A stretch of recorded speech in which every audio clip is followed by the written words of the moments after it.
Girl Scouts of the Northwestern Great Lakes is the latest Wisconsin nonprofit organization to be impacted by staffing cuts at AmeriCorps. The cuts were announced last week by the Trump administration, which terminated $400 million in federal contracts. Emily Byer joining us live in Green Bay with more on the impact those cuts are already having. Emily.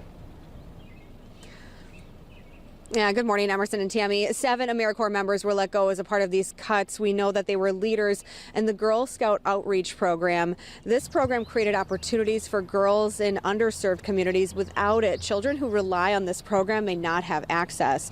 Organizers telling us these cuts disrupt the Girl Scout outreach program and it could potentially be eliminated.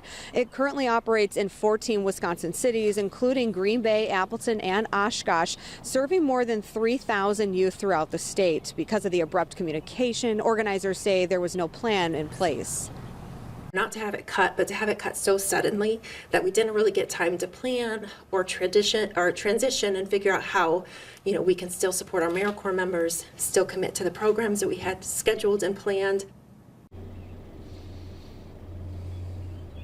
And Green Bay city leaders will host a press conference today. We anticipate to learn more about these cuts and what they mean for the community and other areas, but also possible solution, including discussing an emergency funding proposal tonight. We'll send it back to you.